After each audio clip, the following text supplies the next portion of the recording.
안녕하세요. 꼼방의 모찌입니다. 지난번에 앰프 수리를 하면서 RCA 케이블이나 이런 것들이 문제가 있을 수도 있겠다, 그런 생각이 좀 들어서 앰프 수리가 되도록 할 때 케이블을 한 줄을 만들어서 보낼 거거든요. 케이블을 만들 때 워낙 간단한 구성이니까 두 가지밖에 없잖아요. 납이라든지 이런 재료를 제외하면 여기 재료들이 두 가지밖에 없어요. 이 RCA 단자하고 케이블이죠. 제가 제일 많이 사용하는 케이블은 음향 설비 같은 거 작업을 할 때 사용하는 케이블 중에서 카나데 선재거든요. L-42ATG라는 그 모델인데, 이 모델은 그 심슨 자체가 무산소 동선입니다. 그리고 안에 이게 살짝 까보면 플러스 2선, 마이너스 2선, 그리고 이 안에 이제 실이 좀 들어있죠. 이 전체적인 이 강도를 높이기 위해서 설비하는데 약간 가혹한 조건을 전제로 한 케이블이에요. 이건 많이 사용되는, 여기 보면 요게 이제 실이고 요게 그 선재의 강도를 높여주기 위한 거, 그리고 안에 쉴드선이 있습니다. 그리고 쉴드선 바깥쪽에 알루미늄 테이프이 이 쉴드를 감싸고 있어요. 이중 쉴드인 거죠. 이런 구조로 된, 망으로 된 것도 좋지만 이런 구조로 된 게 굉장히 그 외부 잡음에 굉장히 강합니다. 그래서 저는 앰프 배선을 인아웃을 하거나 아니면 이렇게 RCA 케이블을 별도로 만들었었을 때 이 선재는 사용한 지가 좀 됐습니다. 이게 뭐 배선재가 어떤 배선, 뭐 좋은 배선, 뭐 이게 뭐 유명한 배선 이런 것들 되게 많지만 프로용으로 사용할 수 있는 최고급 선이라는 거예요. 굵기는 그렇게 굵지 않아도 됩니다. 뭐 꼭 이게 아니더라도 스피커선도 마찬가지고, 저는 개인적으로 대부분 음향 설비, 뭐 교회나 이런 관공서 같은 데도 이런 공사 발주들 많이 나올 때 이런 선들을 쓰거든요. 이런 선들을 제일 신뢰합니다. 그리고 이 단자는 전부터 사용을 해보면 이 RCA 단자의 이 품질은 이 안에 단자의 정밀성, 정밀하게 이게 가공이 되어 있는지 도금의 두께로 이 가격이 결정이 되거든요. 이거는 대만에서 밴드들에게 공급하는 그 유명한 업체들이 있습니다. 그 업체들한테 이제 연락하면서 이런 것들을 물어보면서 그걸 이제 알게 되었고요.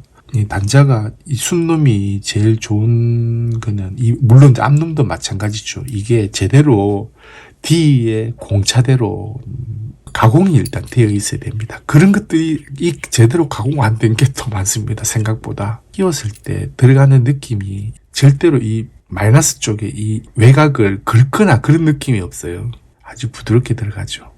절대로 다치는 경우가 없고, 이런 게 이제 외곽의 탄력으로 그거를 잡아주기 때문에 자연스럽고 해치는 경우도 없습니다. 오래전에 이 도금 상태가 되게 마음에 들어가지고 이 단자를 좀 구입해서 사용하다가 좀 남은 걸 지금 이제 만들려고 지금 하고 있고, 그냥 주문하는 거 또는 이야기하는 거와는 달리 실제로 가공돼 오는 거나 이런 그 상태 보면 다 조금씩 도금 상태나 가공 정도가 조금씩 달라가지고 아무거나 구입을 하지 않고 그냥 제가 구입을 해본 것만 대체적으로 하죠. WBT나 그런 것들은 굉장히 고가의 제품이잖아요. 그런 제품들은 보면 이게 장착하는 그 느낌이나 그런 것들이 굉장히 좋습니다. 가공도 잘 돼 있고 도금도 실제로 아주 두껍게 돼 있어가지고 시간이 지나가면 이게 좀 노란색 짙은 색으로 변해가거든요. 그런 것들은 도금 두께가 아주 두껍죠. 오디오 노트나 이런 데서 나오는 케이블들은 보면은 도금 상태가 굉장히 좋습니다. 가격이 너무 비싸서 그런데 그만큼 품질 관리도 하는 것 같더라고요. 이 케이블을 사용할 때 그냥 플러스 2선, 마이너스 2선, 쉴드선 그렇게 이렇게 세 가지만 납땜을 하고요. 이거를 만드는 방법은 여러 가지가 있는데, 쉴드선 연결 없이 또는 쉴드선을 양쪽에 다 연결하는 경우, 또는 이제 입력 쪽에만 그 쉴드선을 연결하는 이런 경우 세 가지 방법으로 보통 만드는데, 대체적으로 이제 전문적으로 케이블 만드시는 분이나 아니면 이런 업계에 오랫동안 종사하신 분들, 이런 분들이 케이블을 이렇게 만드는 거다라고 이야기할 때 대체적으로 이런 식으로 만들어요. 여기 뭐 플러스 마이너스야 연결하는 거는 동일합니다. 이거는 다를 게 없는데 여기 쉴드선이 있죠. 이 배선제 이게 쉴드선이잖아요. 이거를 입력 쪽 그러니까 소스 기기 쪽에만 이거를 연결을 하거든요. 소스 기기와 앰프 그 사이에 있는 노이즈를 파워 앰프로 끌고 가지 않고 또는 입력과 그러니까 소스 기기와 출력에다 양쪽에다 뿌리지 않고 입력 소스에다 그라운드에 붙여버리는 거거든요. 요게 신호가 작은 쪽으로 끌고 가서 그라운드로 연결해 주는 게 원래 앰프 배선할 때 그게 원칙이기 때문에 그렇게 만드는 게 이 노이즈 차폐나 그런 데 제일 유리하고 신호 처리하는 데 제일 유리하기 때문에 이런 방법을 씁니다. 그것만 유의하면 이 케이블은 아주 고가의 케이블이든 아니면 뭐 일반적인 제품이든 큰 차이가 없이 대부분 잘 만들어서 사용을 할 수 있죠. 이걸 구입을 해서 사용을 해도 되는데 굳이 이렇게 만들어서 쓰는 거는 이렇게 배선된 상태가 어떤 상태인지 알 수가 없고 이 단자나 배선제가 어떤 배선제인지 알 수가 없기 때문에 이걸 못 믿어서 이걸 만들어서 쓰는 거지. 만약에 저렴한 제품이 제대로 만들어서 괜찮은 음질을 낸다고 하면 사서 쓰는 게 맞죠. 귀찮게 이걸 만들어서 사용할 필요는 없겠죠. 입력 쪽에 연결돼야 될 곳을 다른 어떤 걸로 표시만 해주면 됩니다. 그걸 안 하고 이제 반대로 꽂게 되면 상태가 조금 다르겠죠. 그렇다고 해가지고 큰 문제가 되거나 뭐 흠이 뭐 뜨거나 하는 것은 아닐 테지만 원래 만든 취지가 이렇기 때문에 사용상에도 입력 기기 쪽에 연결해야 되고 출력 쪽에 연결해야 될 곳이 구분되는 게 좋겠죠. 만일 그게 구분이 안 돼 있고 그냥 똑같다 그러면 이게 어떤 상태인지 모르죠. 이런 그림을 보면 이게 바뀌어서는 안 된다는 거 알 수 있잖아요. 그런 것들은 아마 전부 다 한꺼번에 연결되어 있을 수도 있어요. 그래서 이렇게 바꾸어서 연결하거나 뭐 사용을 하더라도 똑같다 그런 의미로 저는 그런 식으로 생각하고 만들지 않나 못 믿어가지고 사용을 하는 거고. 실제로 그게 차이 나는지는 모르겠지만 이렇게 신호를 처리하거나 차폐를 시켜주는 유도되는 그런 노이즈들도 실제로 이렇게 케이블이 길면은 반드시 일어나거든요. 안테나 역할을 하기 때문에. 그래서 그런 것들은 저는 이게 원칙이고 다른 데도 보면 일반적으로 이렇게 많이 만들도록 이야기를 많이 해요. 그래서 저도 이 방법대로 만듭니다. 만드는 방법은 간단해요. 이 선반 까고 연결하면 되거든요. 도금이 이게 금도금 두께가 돈이잖아요. 그래서 이게 금도금이 충분히 돼 있고 그러면 이런 RCA 단자들도 돈을 많이 달라고 하는 게 맞고 가까이 보시면 이게 도금 상태가 금방 표현합니다.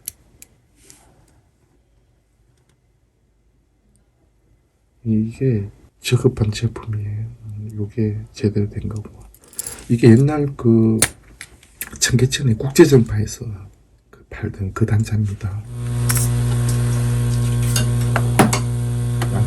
이렇게 납땜을 하고 난 다음에 테스트로 쉴드가 반대편에도 붙어 있는지 반드시 확인을 한 다음에 이런 식으로 안에 열수 튜브로 감싸줍니다.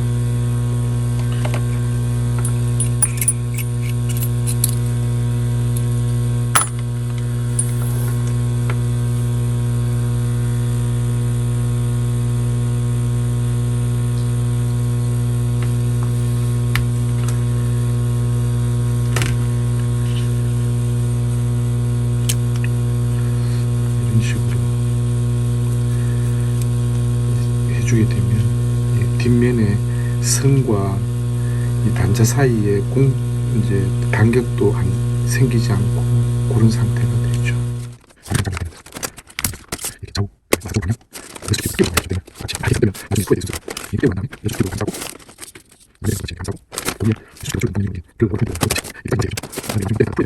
이렇게 마이너스와 그라운드가 한꺼번에 붙어가지고 이 홀을 통과해서 내려가야 되죠. 그러면 그게 입력적이 되는 겁니다. 플러스는 이제 중간에만 연결하고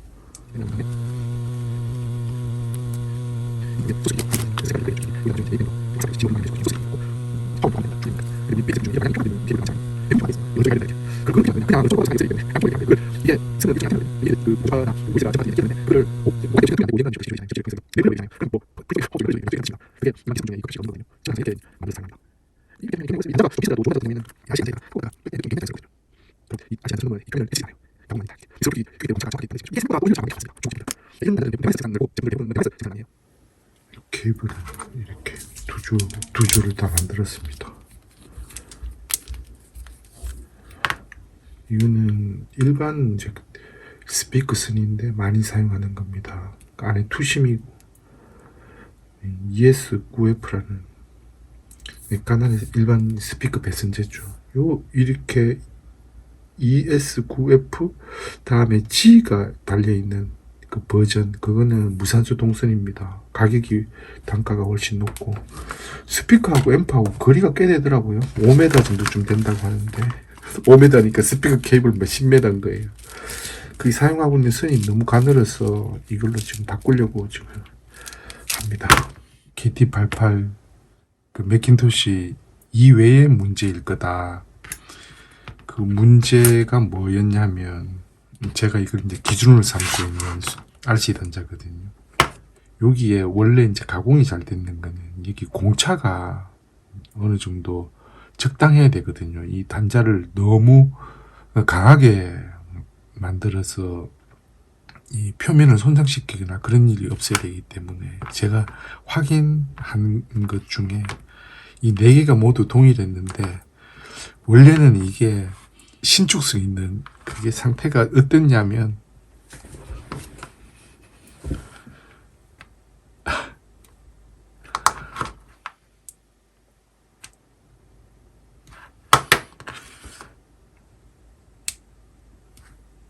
이런 상태였던 거예요. 집게 중에 이런 게 있습니다. 이런 용도로 원래 좀 쓰는 거거든요. 어디 뭔가 동그란 걸 붙잡거나 옷 물릴 때 이런 걸 씁니다. 이게 옛날 곤방에 있을 때 이런 공구가 있어가지고 뭐 거기 있으면 별의별 일이 다 생겼거든요. 그러니까 이제 이런 공구도 있었던. 이 케이블을 보시면 요 면의 단면 두께 보세요. 다르잖아요. 이렇게 두께가 두꺼워야지 오래 견디거든요. 괜히 기기 잘못된 줄 알고 엄청 긴장해가지고 이것도 쓸 수 있습니다. 이렇게 단면이 아주 이제 작은 것 같은 경우에는, 이게 얇은 것 같은 경우에는 오랫동안 견디지 못하겠죠. 이것처럼 이렇게 두꺼우면 좋은데 표가 확 나죠. 좋은 단자는 아니에요. 여기. 원인은 이거였던 거예요. 이런 케이블 사용하니 그런 일이 생기는 거죠. 이거는 안에 여기 보면은 시작점과 끝점이 없잖아요. 이거는 다 이렇게 돼 있어요. 희한하게도 보시면 이게 플러스 마이너스 있죠. 이 선을 두 개를 묶어 가지고 플러스에 그냥 다 연결한 거예요. 그리고 표면에 쌓여있던 쉴드 있죠. 이걸 마이너스로 쓴 거거든요. 그리고 여기다가 마이너스로 그냥 이 바깥에 있는 쉴드 선을 여기다 이렇게 연결한 거. 이 좋은 방법은 아닙니다. 이 심선과 쉴드는 재질이 달라요. 이 쉴드 이제 편조망은 여기 사용하는 재질은 주석도금인데다가 선 자체가 그 좋은 재질이 아닙니다. 그거는 그냥 차폐 목적으로만 되어 있기 때문에 이거는 중간 심선을 플러스 마이너스로 이게 원래 나 쓰게 되어 있는데 두 개를 묶은 거예요. 이렇게 해가지고 묶어 놓으니까 이거는 그 외부 노이즈가 될 수 있는 그 편조를 마이너스로 쓴 거예요. 그거를 플러스 마이너스를 선을 따로 쓰고 쉴드를 따로 쓴 것과는 음이 이게 다를 확률이 있습니다. 이거는 좋은 방법은 아니에요. 이렇게 케이블 만든 거는.